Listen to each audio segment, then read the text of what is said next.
our topic, which is going to be the festival economy. And we're going to talk about what it takes to throw a festival and what a festival entails. I've done a lot of art and wine festivals, street festivals, and it's amazing how every year comes around and they have the volunteers to park you and mark out your space, and how every locality takes it so seriously. And being a professional traveling vendor, we do it every weekend, but for every community, it's once every year. It's really a core to a community's culture.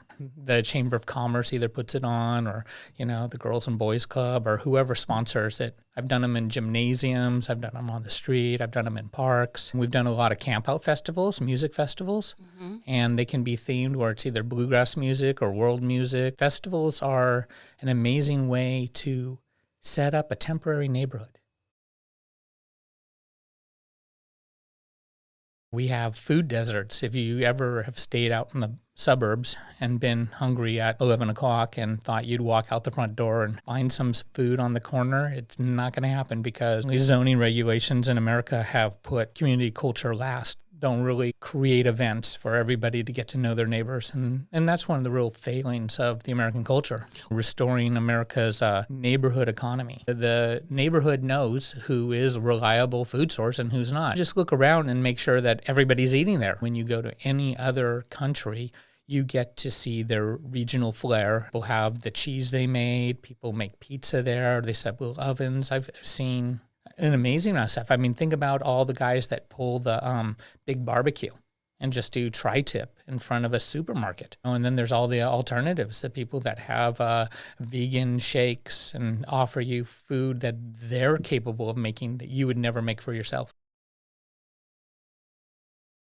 America was structured to force you to consume or work for corporations. The individual businessman, the individual yeoman, the farmer, the small farmer, all of that got wiped out in the 1800s. And now there's an aggressive use of public safety and health, and to supposedly protect us from bad vendors, when the truth is the corporations are just making it so that us small people can't ever provide for ourselves.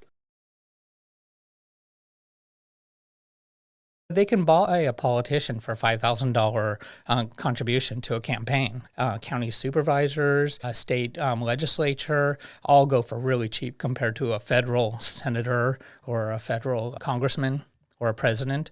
It's basically a pay scale of how much you pay. You get to control the legislation that goes through. So there's two governments. There's a citizen government and there's a corporate government. The First Amendment is to protect my right to protest. But the First Amendment has been commercialized to protect corporations' right to pander. How do we have localism? How do we have neighborhood economy? How do we have a festival economy? How do we have regional flair? Well, we're not going to get that, because we're going to all be shopping at Target, wearing the exact same thing, eating at McDonald's. And most people are just going to do that not knowing that there was an alternative. They've never been out of the country. They don't know that there's such a thing as culture. They think that their radio dial should be the playlist of the same 250 songs for 20 years. And they do that on purpose. I'm just one more every move she makes, and I'm over it. We were talking about how valuable Pat Robertson's mailing list was to George Bush Sr. when he ran for president. TV evangelists, had collected hundreds of thousands of names of people who would send money through the mail. That was just so easy to move right into the Republican Party when George Bush's slogan, "No enemies to the right." The Republican Party was going to take on all the religious and militia groups. And that was 1992. When Timothy McVeigh bombed the Oklahoma City, that Gordon B. Liddy, criminal from the Watergate scandal, was on the radio saying, if federal agents enter your home, aim for the head, because they're wearing a bulletproof vest. And Rush Limbaugh was saying, we can't take it anymore, was screaming in the radio. And the next day, there was the bombing of Oklahoma. There's such a thing as incitement, and it's a numbers game. If I'm broadcasting out to 10 million people, then what percentage of the population is going to take what I say seriously?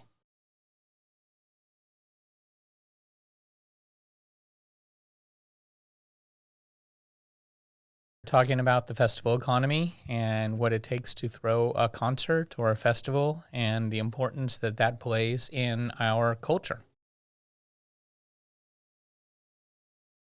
Everywhere you go around any major attraction, you're going to have the local economy. When we went to the Soy Maya in Mexico City, Carlos Slim has a free museum of his art collection, but outside was the corn tortillas. People get to show off their talents, and you see all the people sitting there eating, and you're thinking, I want that. And then you walk down the row, and there's a guy with like old watches that he'll collect and then fix. We walked through, there were old pictures of Mexico that somebody had a little booth set up. Totally interesting stuff that you're never going to get in a corporate setting.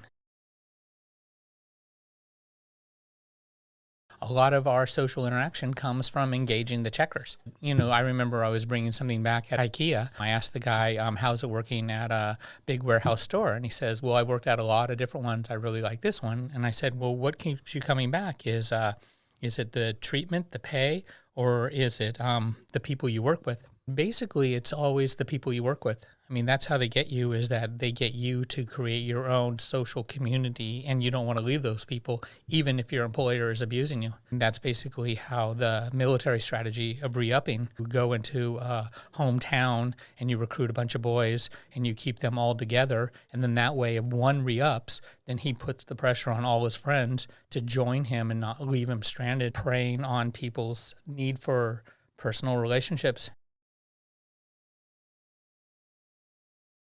We don't do well in isolation. And that's one of the things about the festival economy that we're talking about, is that not only do you need the civic equipment and the facilities to have a festival, but you need the rituals to fill the facilities. So like you can have a solstice or an equinox party, or you can have a Founders Day. We've done Woodstock reenactments where we have tribute bands. Well, the tribute bands are so great because they play a set of songs that you're never going to get to see. These are annual events that they decide what they're going to celebrate. A neighborhood economy can be somebody puts up a shingle that says, I do shoe repair. And you have a suburb of like 1,000 people, and everybody knows that Joe or Sarah is this shoe repair person, and they just keep you all in your favorite shoes, and they resole stuff. We're losing all of these skills just because corporations, they don't even want to sell you a shoe that can be resold. Corporations, they don't have children. They don't care about a healthy planet. They just care about profits. That's literally their lifeblood. And they will do anything they can to maximize their profits and shift their costs onto you. Shifting costs onto you is maximizing the profits. That's why the stock market goes up and wages stagnate. That's because they're shifting their costs on you. That's why pollution is going, and the climate change is that they're just like the unborn. They'll be the ones that have to grow up in a polluted environment. Corporate CEOs and corporate boards, they high five when they're like, oh my God, we got a bunch of uranium and we can dump it on a community, and they're so poor that we can take them to court and they'll never get compensation for the damages we're doing. Well, they did Love Canal, and that wasn't even a poor neighborhood. That was just where, they're just overfilled a landfill with chemicals and drums, and then they just thought, oh, we'll have a bunch of people, young couples having babies, miscarriages, deformed babies. And then the corporate news, of course, is just like, we're never going to talk about that again. The censorship of the news is unbelievable, of the damages that corporations are doing every day. Proposals that can never be said on television, tax advertising, media ownership limits, restoration of the fairness doctrine. If anybody on commercial media said these things, they'd be blacklisted. Look at the Hollywood 10. The studios were the right-hand punishment arm of McCarthyism. The media ownership said, hey, if McCarthy says you're a bad person, you'll never work in Hollywood again. FDR came up with a great program to pay people to get them out of the Depression. And one of the things was he recognized actors and artists and writers as worthy professions to subsidize governmentally. And the very first show that the Federal Theater Project put on was called It Can Happen Here, written by Sinclair Lewis. And it was about how fascism could come to America. And it would be a con man, they said, wrapped in a flag. And that he would try to start a war with Mexico.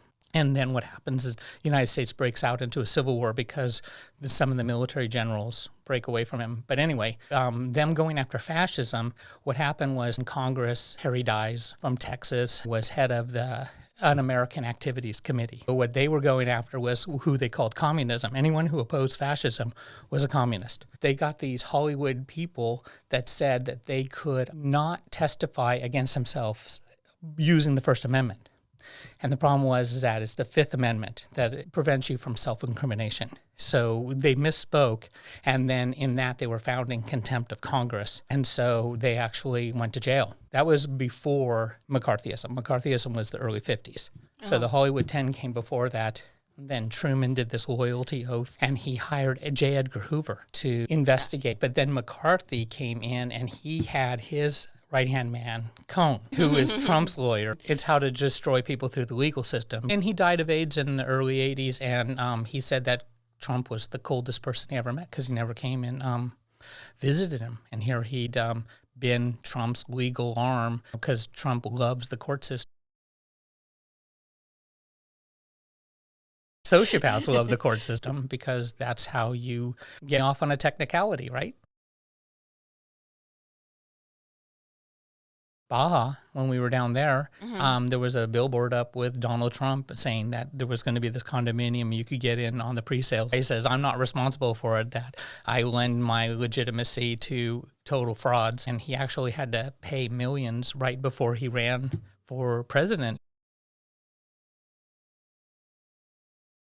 Somebody the other day, and they were saying, well, Trump, is a businessman, and that would be the best person to run the country. And I said, Trump's not a businessman. He's a landlord. You think your landlord should run the country? I mean, Trump Towers, all that. He was the one that passed the law that you didn't have to have sprinklers in high-rise condos, and the guy burned to death because there were no sprinklers because of Trump wanting to shift cost onto others. And I'm not endorsing any other politicians or any other political leaders based on their career as in the Senate. I really do like to look at people's history and see who they are, not by their words, but by their actions.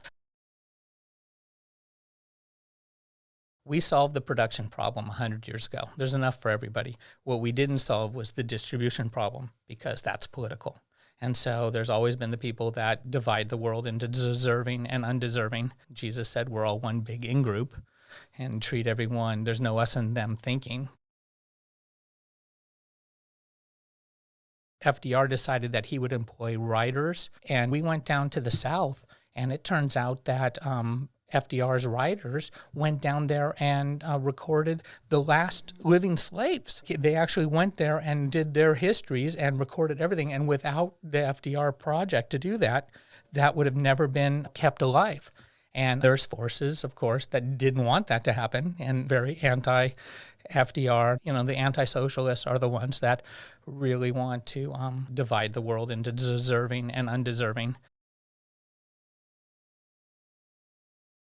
In France, I went down to Marseille, and there was a museum of the French Resistance. And it was a 26-room, and every room was dedicated to the rise of Hitler in pictures. And so you just went in the first room, and it was like 1928, and then it was 1929, 1930, 1931. And by the time you got out, you were emotionally exhausted. But what a creative endeavor to put that together. And that's the kind of things that give local flair. Those are the kind of things that corporations are never going to do. It was an amazing thing to go. They said that people mistakenly think they're going to do a plantation tour where it's going to be antebellum and they get to walk around with a little parasol and get lemonade. And they saw them as fellow human beings and treated them worse than their horses and their cows and their donkeys and stuff because they didn't even see their slaves as domestic livestock. They would have treated them better. Yeah. But they knew they were equal, so they treated them inferior. Everyone knows what's right and wrong, even though they deny it. They act it out. We're talking about festivals and street fairs and things like that and what you could do to start one in your community. You can commemorate anything. We don't have to own the sins of our forefathers if we act to make it better, if we right the wrongs. The first step towards reparations is an honest retelling of history. There's a lot of people owning history when it's not their concern. No, we're not trying to make you feel bad. We're trying to say this happened. It's the same as the Holocaust deniers, is that they don't want anybody in history to somehow to be above them, because sociopath you can recognize because they're always about the poor me.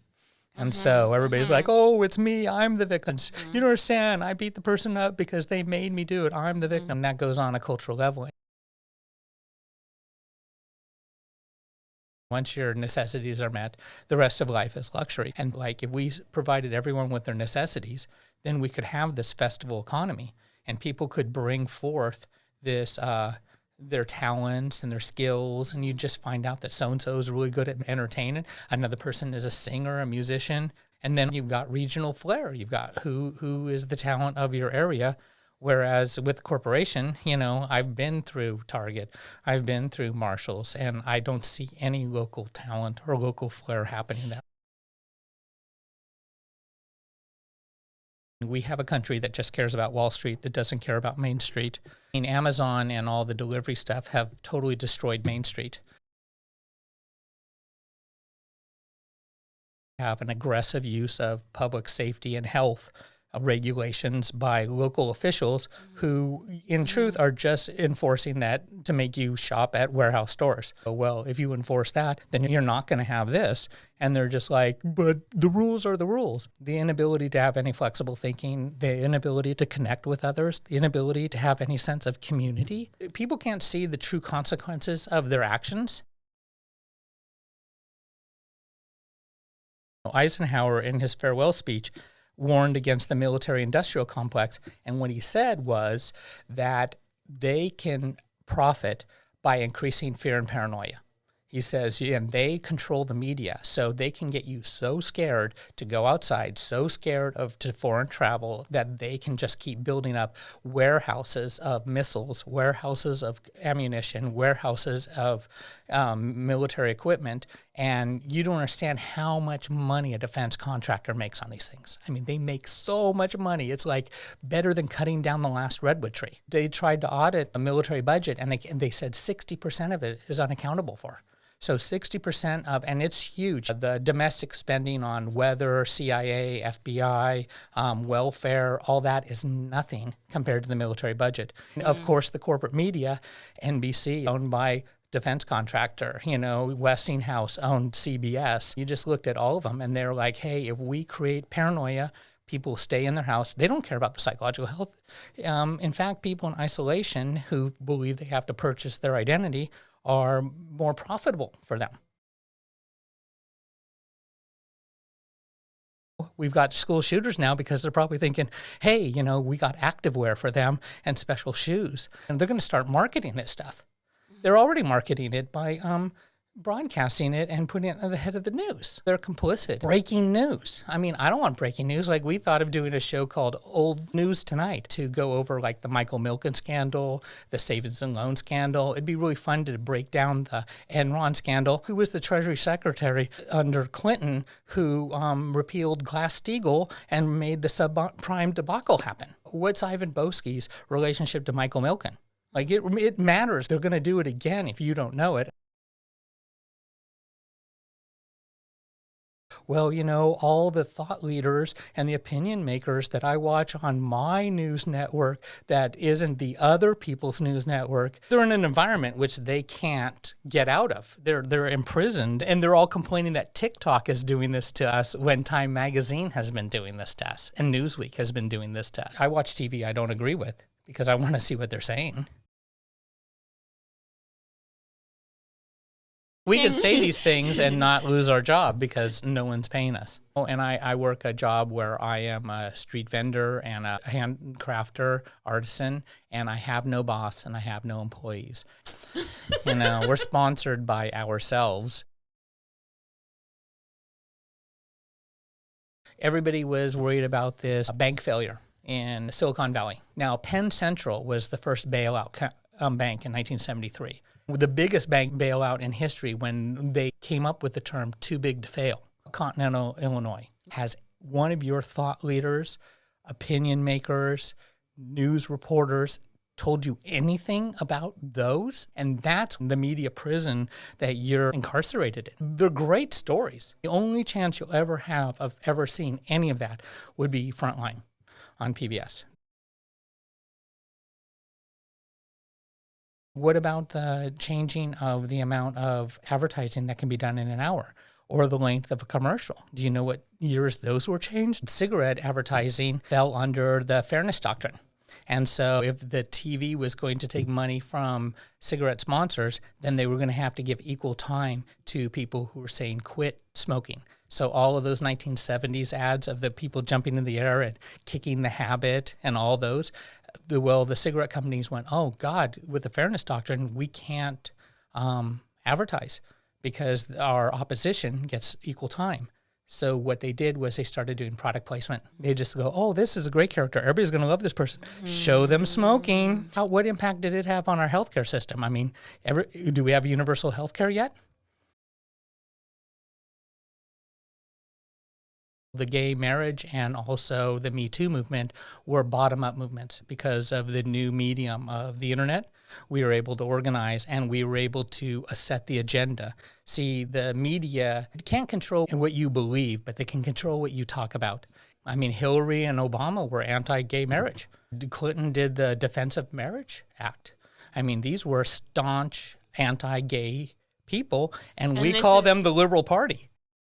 And that's why we're talking about like the festival economy, where we get out and we start talking to people on the street. And, you know, people have personal experience.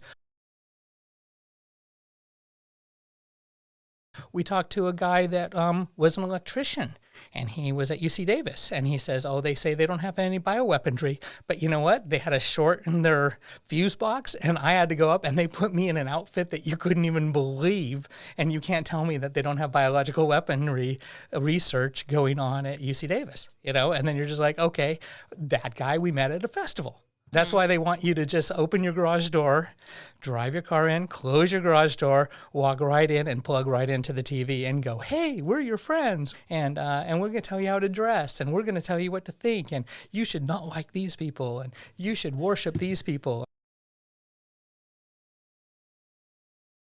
There comes a time when you have children and you're just like, well, this person is a person I can't have around my kids. If it's a family member or a neighbor or whatever, and you're just like, look, they're misogynistic, they're racist, everything, and my kid is a sponge. You know? And yet you put them in front of the TV and you got that inappropriate friend right there talking to them. Video games taught kids how to shoot, and these school shooters, you know, they're way better shots than they would be had they not been playing a single player. And one person, a mass shooting shouldn't prevent everyone from playing video games or having weapons. Like, yeah, and one person who sets up on the street and doesn't clean up their trash shouldn't make it so that all of us can't set up on the street and sell our wares. This punitive picking out like what we enforce and what we don't. I just see a betrayal of values. They say, oh, this is the rule. And you go, yeah, that's very close to like this rule. They're like, oh, no, that's not that. And you're like, yeah, it is. And you just don't know how to apply your values consistently. Cherry picking who you want to pick on. Corporations are completely in charge, and the citizenries have no voice when the pharmaceuticals are going to injure a bunch of people since they own the political system. They're like, but let's cap the amount of fines that can be placed on us. You know, look, we're going to make $100 billion with experimental things, and we're going to make sure that we can only be fined $2 billion. So it's worth killing people because we're, again, shifting the costs onto others so we can maximize our profits. Profits is all about getting more than you give. And for the future to survive, you have to build a surplus. You have to give more than you get. So that's why this whole corporate government, this corporate legal system is an extinction cult. If they bring the world to an end, but they're sitting on a pile of money, then they succeeded. They won. Like, it's all about like having the most money when the world ends. With the enforcement against street vending laws, enforcement against people starting their own street food is that they make it so that your only option is to go to work for a corporation. A corporation who doesn't want you to retire, wants to overuse you, wants to destroy your body, wants to destroy your mind, all that stuff. They're forcing you into that realm that there used to be this whole thing of an American dream. You could own your own business, you could own your own home and stuff like that. You just got to look at these things and just go, I'm mad as hell and I don't want to take it anymore. I mean, what happened to that? There's this thing called economies of scale, and it says that like the bigger it is, the more efficient it is. And that's an economic rule. If I'm a little mom and pop, I have to order things, it's going to be more expensive. Whereas if I'm McDonald's, since I'm such a big orderer, I can order huge volumes at a lower price. I can provide everyone with food for a lower price. So my economies of scale make it more efficient. But then there's also this other rule in economics called diminishing returns. There's a diminishing returns to economies of scale. There's a certain point where you're getting less and less and less, and then it's taken away. That we'd rather be efficient than psychologically healthy. We'd rather have our people killing themselves than have a culture based on community connections. This economies of scale is that efficiency is what we worship, and efficiency has nothing to do with human psychological welfare.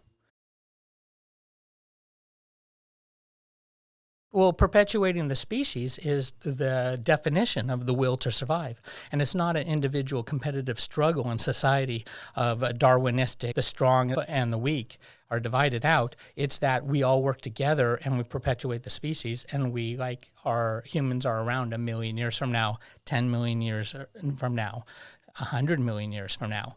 That's called the will to survive. That's why I look at our species and I'm just like, have we lost our will to survive? We're totally willing to sacrifice the future for present wealth for just the upper 1%. We're an extinction cult, so our species has actually lost the will to survive. We're actually on this suicide run, and no one's stopping it because the money's too good. Is that they hold back money to make it more valuable. If they provided money for everybody, it wouldn't be as valuable. But we have a thing called relationships, like non-monetary relationships. When we do a festival, we trade with other people. Yeah, I've never had Walmart say that all I had to do was bring in some clothes and they would trade me for whatever I want in the store, get me some shoes or whatever.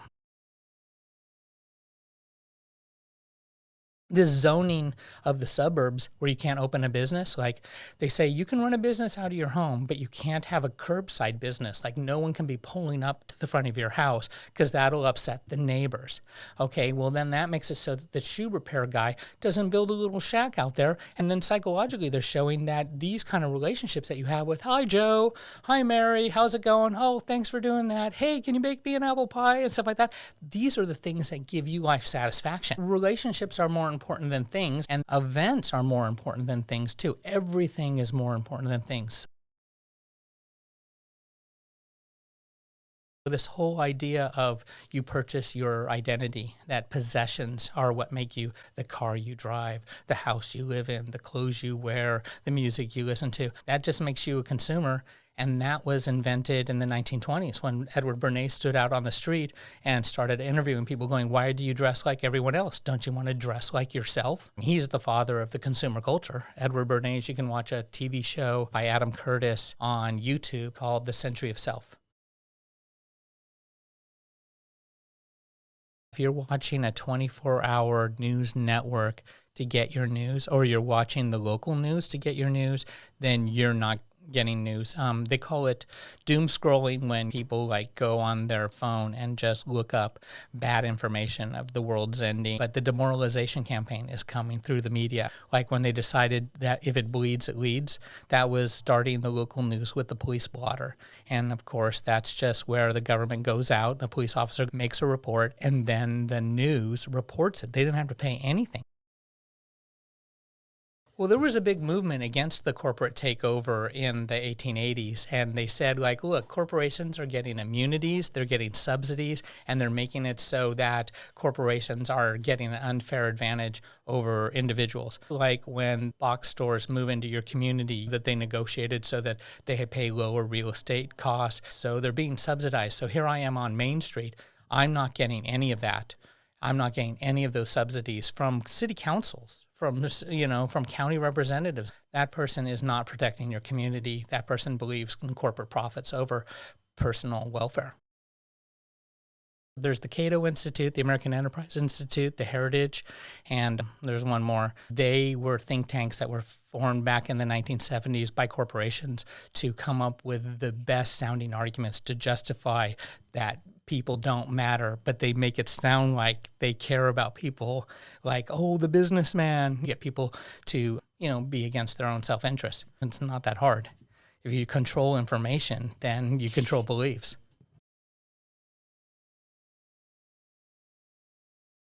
You could have local bands. Your favorite bands could be on the radio while you're driving down the road. Your favorite bands could have videos on your TV. But of course, they're not going to allow that, and that's why the public access here that we have that gets these small channels, it was shown that the cable companies were purposely making it low quality so that it was pixelated, all this public access stuff, is that they were doing that on purpose so that they would say, look, quality of local stuff is so bad, you got to watch the corporate stuff. And technology has gotten to a point where we can all make beautiful media. When you have a public utility like a cable company or an electric company, they're regulated that they can only make a certain profit off of their investment. So what they do is, like a cable company, say it's $50 million. Well, they sell it to themselves for $100 million under a shell corporation. Then they sell it back for $500 million. And so then they up your cable bill and they make more and more profits. Everybody pays a high price for cable when in other countries it's so much cheaper. And your Wi-Fi, a tenth the cost in other countries. That's why you need for these to be publicly owned, not privately run, publicly regulated. They buy the regulators. It's called a captured agency. Americans are in their information jail cell, and so they're never going to learn this stuff. And then if they hear this stuff, they're going to say, I don't believe it. We're really good at bonding to our abusers because there's cognitive dissonance. We did street interviews at the time working for public access. We were asking people, could you give up TV for a week? And a lot of people said, it's saving my sanity. Decided to throw a TV turn-off festival, the first one ever during TV turn-off week, which was we learned about in our media literacy teaching at the public access. And I went into the state park office and I was like, how much does it cost to rent the Custom House Plaza? And I think it was like $350 at the time. And I bought it. I said, what weekends you got open? And we did it. And then I came home and I surprised you. I said, we're throwing a festival and I just made a lot of work for you. The TV turn-off week was the same week as volunteer week. And so we said, turn off the TV and join your community. It was quite the show. The puppet show was incredible. The bands were incredible. And we paid the bands, we paid the puppet show, we paid the performers. But all the nonprofits came and set up alternatives to TV. At that time, the statistics were that the average American, by the time they were 65, will have spent 9 years of their life watching TV.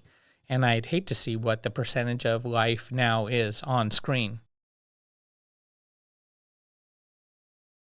That guy used to take the seaweed and make rattles out of it, and he would paint them.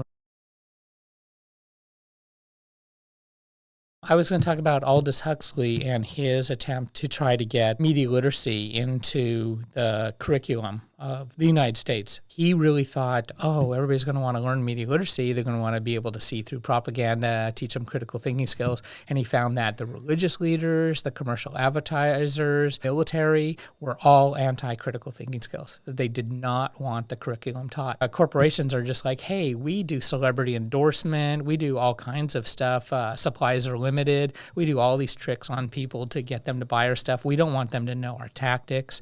And then the religious people were just like, hey, we invented the word propaganda. The last thing they need is recruits going, you're talking in logical fallacies. A con man, persuasion, influence. Doing street interviews, I said, how does the media affect you? And everybody said, it doesn't affect me. And I was just like, damn, this is going to go really bad. So then I decided to rephrase the question. I said, how does the media affect others? And they're like, the way they talk, the way they dress. And I was just like, wow. So the media is something that affects everyone else but you. What a drug.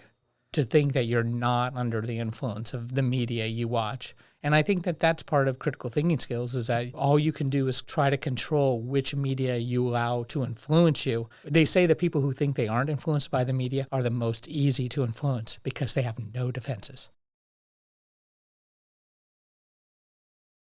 Lifton at the Mayo Clinic, and he went with all the boys who came back who had denounced America and said, wow, these were the tactics that were used on them. And in one way or another, the commercial advertisers, the news channels, I see them using all the basic tactics. People are sitting there in the dark watching their TV, and they don't realize that in that state, their levels of suggestibility have risen so much. And they even show that the people who just turn the media on and aren't listening to it are highly influenced by the media that's going on. You have one thought stream, and they're hijacking your thought stream, and so you're following their train of thought rather than your own train of thought, and your mind doesn't know the difference.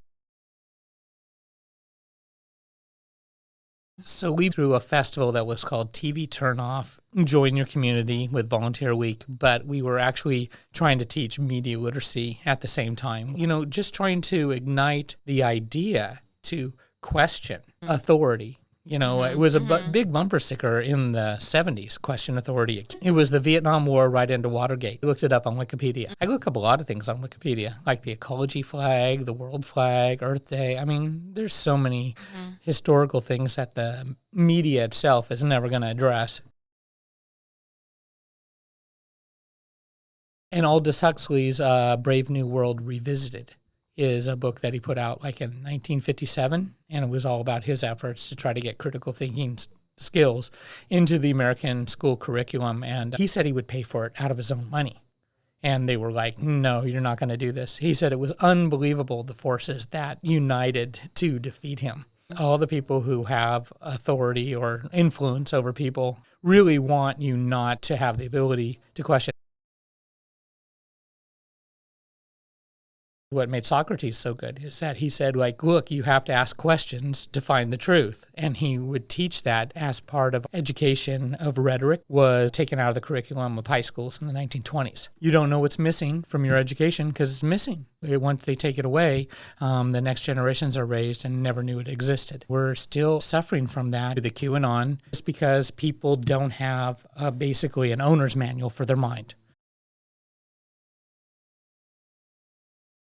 We're trying to promote local festivals, street fairs, because that is when you start to get individuals interacting, talking to people from all over the world, from all different occupations. It is amazing to ask those people what they think, what they believe. They're from all around the country, and you just go, hey, you're from Florida. What's going on there? You just ask these basic questions because you come in contact with somebody real. What I always have a hard time with is people don't believe other people. They believe the TV. Like you say, oh, I was just in Mexico and it's great. Oh my God, they got all this culture. Mexico City's the Paris of North America. It has cathedrals and pyramids, and people are going there and having no problems. If you're looking for trouble, you can find trouble. And yet I'll say, so Mexico's safe. You could just fly right into the airport, Uber to your hotel or Airbnb, and then walk down Reforma and go to Chapultepec Park. And people are like, nope, it's dangerous. I saw it on TV. And you're just like, yeah, you saw it on TV. And I'm telling you, I've been there. And they're like, you aren't on TV. I don't believe you. That people think the TV is an authority when everything on TV is sponsored. Everything on TV is constructed. I mean, they're so heavily censored on TV that they can't ever tell you.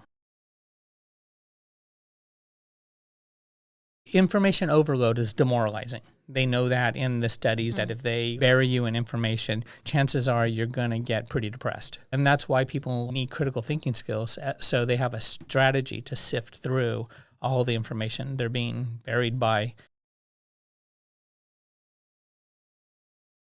It's more important that you seek out your information, that you're not just this passive receptor.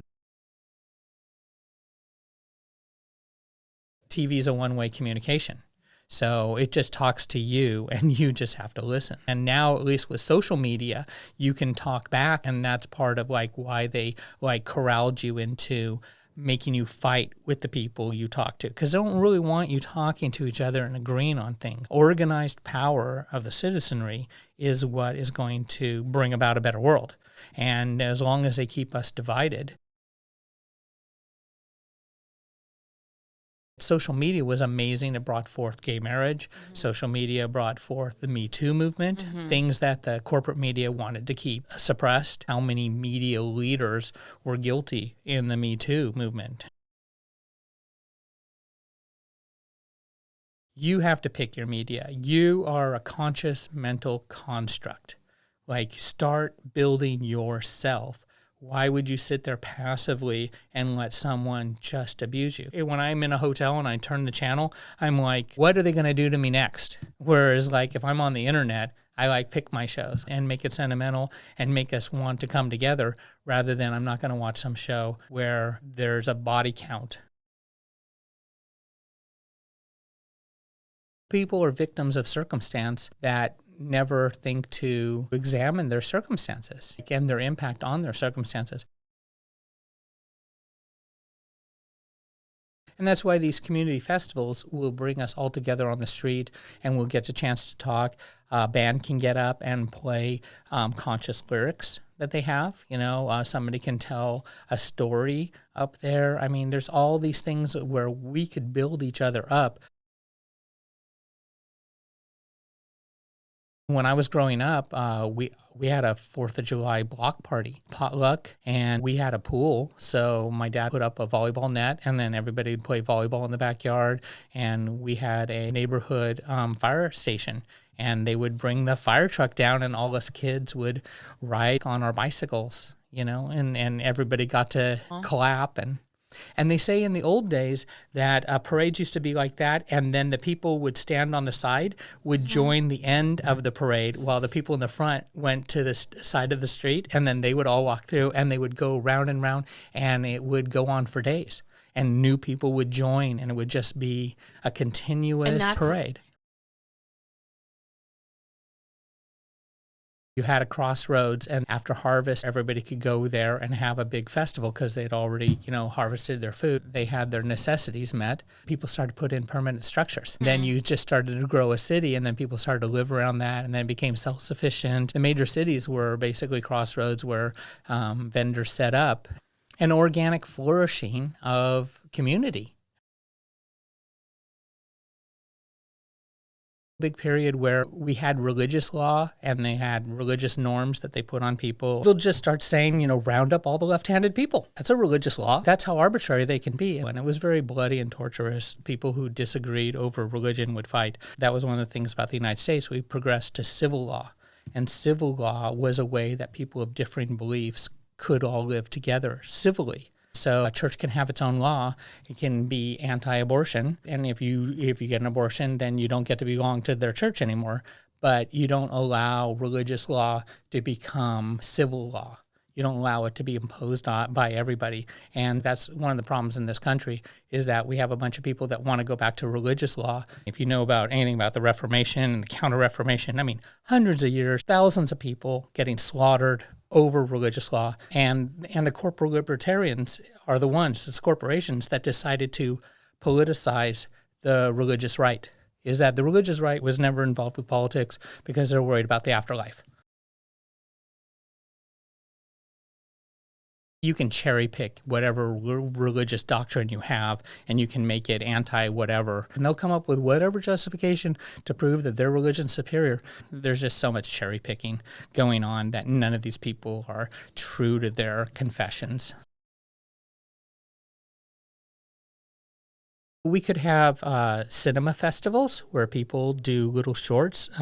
When I was in college, they used to have an animation fest. Anything like that, that you bring people in your locality out and have them mix. It's very dangerous for the powers that be if neighbors start talking to each other. That is very, very dangerous. It's very, very dangerous if cities get together and start promoting localism. like these box stores, if you saw the amount of money flying out their roof to another community or financial center, you'd realize that they're parasites. You want the money to stay in your community. You want to give it to a street vendor who then goes downtown. That same dollar would facilitate like 6 trades locally. But then you just go to Walmart and that money's gone. The corporations are like, but you don't understand. We hire 100 people in your community. It doesn't make up for how much money they're taking away from your community. If Walmart went out of business tomorrow, I mean, there'd be bicycle shops, there'd be knick-knack stores. If you got rid of them, you would have that local economy. They want to tell you to be a bargain hunter. Like, we were once hunters, now we're treasure finders. Get the best deal on everything you can. Don't worry about where it's made. Don't worry about what its impact on the environment is. Don't worry about how it's destroyed your local community's economy. They got it set up so that whichever way people turn, they reach the wrong conclusion. And I fall prey to that too. Restaurants that locally source their food, that's your treasure that you're hunting for. Or if you had a permanent market, like why don't they close down the street and make it a pedestrian stroll and just put vendors right down the middle of the street? The market blocks the storefronts because they have them, everybody sets up in the gutter. If they put back-to-back booths down the middle of the street, then you'd have it where the storefronts are still viable during the market hours. There's things that we could learn from every community. What works in one community is universal. It'll work in every community. And corporations are not trying to facilitate that. The westward expansion of the United States, the Homestead Act and the selling of government public property, the indigenous had been moved off. They were going to sell it to everybody. Did that land go to individuals? No, it went to syndicates. I mean, the 1860s, 1870s, 1880s, they started to really get upset about absentee landlordship. That these people own a good portion of your community. They're not even there. They're not going to vote for local bonds. They're not going to pay taxes. There was a real movement amongst the red states, and they were mad. They're the Grange and the populist movement, the People's Party. There was a definite movement against absentee landlordship and how it was made it so that you couldn't have community. That's what robbed us of our culture.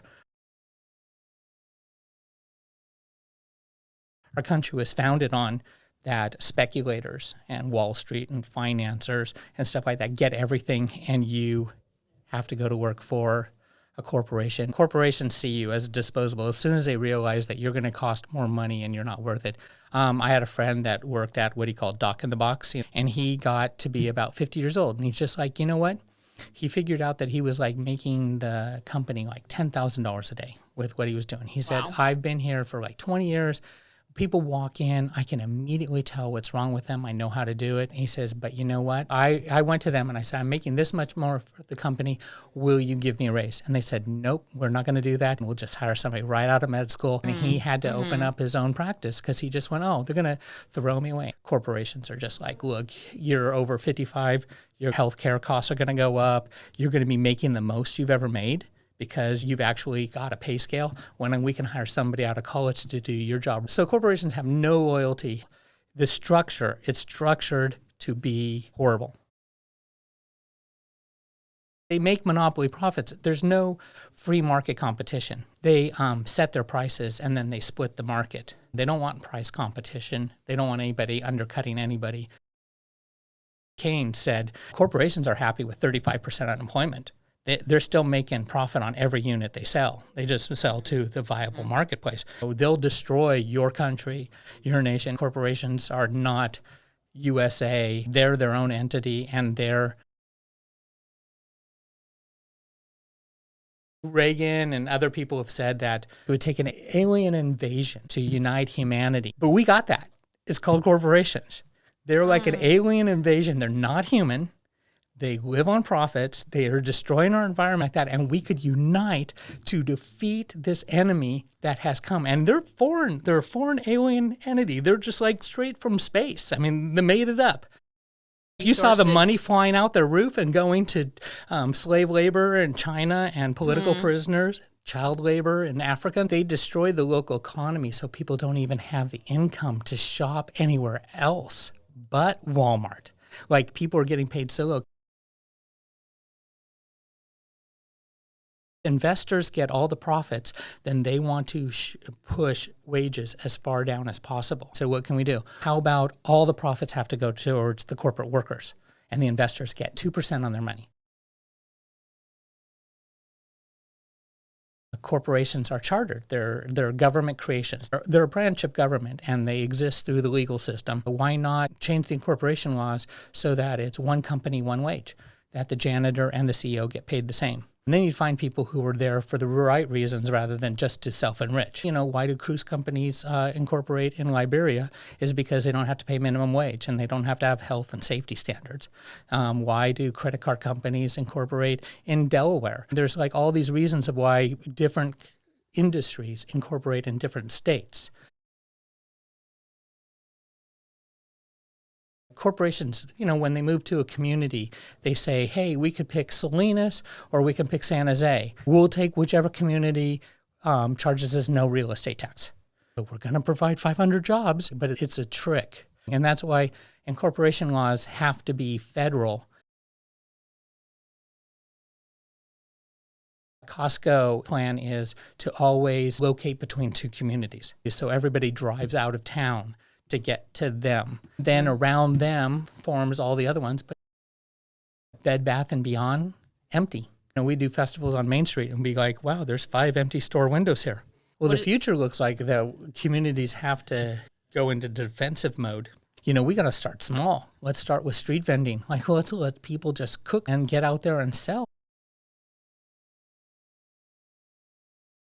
Absentee landlordship. You can say that a corporation can't own a home, can't own any residential, and they can't own apartment complexes. Savings and loans first were founded by FDR. There was a 90-mile restriction of the brick and mortar that they could make a loan. So they were like, if your locality, you people put your money in the savings and loan, government guaranteed deposits, that savings and loan can only lend money to business owners and homeowners within 90 miles of their location. In 1979, they lifted in the 1980s. We lost the savings and loans. Well, Glass-Steagall was just a way of like setting up another subprime debacle. The money system hasn't changed. It's a closed system logic. So the things that FDR did would work today. Corporate media is not going to tell you that. There's ownership and there's sponsorship, and they both censor to such a degree. No one's going to be allowed to say anything against them. And that's why we see all the terrible people succeeding. Every commercial you see is somebody who's saying that that network cannot report honestly about them. He's dumping toxic waste on communities, and his shareholders are going crazy because it's getting this incredible return. But don't worry, when he dies, he'll go to hell. Heaven is a place that we make on earth. It's here and now. The religious people, they want to believe in an eternal soul so that justice will be meted out at death. We have all these belief systems to allow our communities, our relationships, our main streets, our education system to be destroyed. And people defend their abusers. The Me Too movement came out and that women started cross-reference. There should be a registry where women can go on anonymously and write down the name, the age, and the location of any man who has assaulted them. There's these people that are serial. So all of a sudden there'll be 5, 20, 100, and it will hit on the same person. And you're just like, okay, that person deserves to be investigated. That's more than circumstantial. We were here in Monterey when Blockbuster got busted for changing the computer and charging late fees. And we'd rented the 5-day movie And we went there and they said, it's late. And we said, no, we rented it 5 days ago. We returned it. And they go, no, the computer doesn't lie. Well, then Blockbuster put a whole thing on their wall saying the corporate headquarters had been moving the computer dates and charging late fees and that you were deserving of all this money back. And then I actually kept the receipt next to the cash register at Blockbuster. The CEO of Blockbuster had his autobiography about how he's the greatest guy ever, swimming with the sharks, Z-Best, carpet guy. And these are the guys that got caught. The front page of the paper, the San Jose Mercury, showing all the CEOs of Silicon Valley that ran off with all the money during the tech bubble. And it's illicit gains. If you let them get away with that, they got a lot of money to buy politicians, buy the legal system.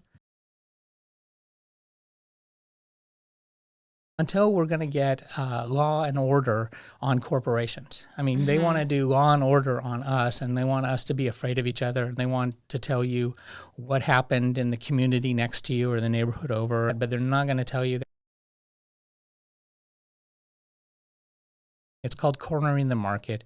It's been a thing in the commodities market and the futures market. And they bought up all the homes. They'll hold 90% of it off the market and sell 10% of it to keep the price jacked up. At Chicago is where they came up with derivatives.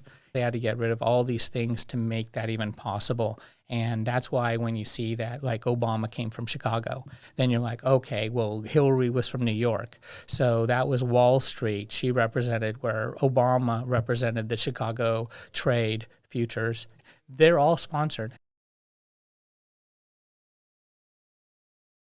Tax advertising, it's the largest untaxed revenue stream in the United States. When a corporation buys airtime from a broadcast company, they pay no sales tax on the transaction. And if you put a 10% tax on advertising, a 10% sales tax would raise $20 billion a year.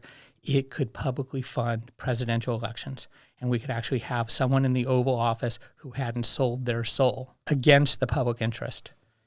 The United States started off with the Boston Tea Party. I mean, that was anti-monopoly. The very first laws of Massachusetts were anti-monopoly. Individuals and communities have known that corporations are the enemy. They will destroy the planet. They'll destroy your community. They'll corrupt your children. They have no body to imprison, no soul to damn, and all they want is profits, and they hire legal teams to get around the law. They don't care about the spirit of the law. They just care about the letter of the law so they can break the law for more profit. And that's what corporations, there's no ethics, no morals in the corporate structure. And that's why we're in the situation we are. They'll fire you in 50 to 55 years old. People are going to lose their jobs that have worked for corporations since they were in their 20s. It's corporate policy. They don't care. I mean, a corporation is soulless. By the Christian right, this is who they should be attacking. There is a monster, an alien in our midst, and it's just tearing through the planet. It wants it all. It doesn't want to leave anything for the future. Corporations are going to have to suffer for us to, for our communities to grow and be healthy. And if ever there was a devil in our midst, it is these big corporations. And a lot of them are invisible. How many of your friends and family are working for corporations? It seems like shooting yourself in your own foot. But the truth is that you have to build this local economy so that we can absorb them back into humanity rather than into this legal alien life form that has decided to consume and eat our children. We're pretty far down the line. Encourage like little kids to do lemonade stand. Encourage boutique owners and encourage like all that. Like go get out into your community and buy locally, like we see down in San Diego, we see in Encinitas, we see all these places, and their city councils are anti-community. They just don't want to have anything that would promote local culture. Street vending permits, I heard in Carmel, and the city council like sold it to themselves. Think about really what's going on. Big picture stuff. And they're legal creatures who have no standing except that they're basically a branch of government, a financial collective that pools their property, and they create a tyrannical workplace of authoritarianism. Like, how can you believe in democracy if most of your life is going to be spent in a corporate authoritarian marketplace? You have no rights as an employee. We try to fight for employee rights all the time. And as you see Even McDonald's and everybody is just like, no, we want to pay you starvation wages. It doesn't matter if you die at home, there's people waiting in line to take your job. Once our necessities are met, life is luxury, and there's more than enough for everybody. Production problem for humanity was solved 100 years ago is the distribution problem. And that's what they're just keeping going, is that they want to divide the world between deserving and undeserving,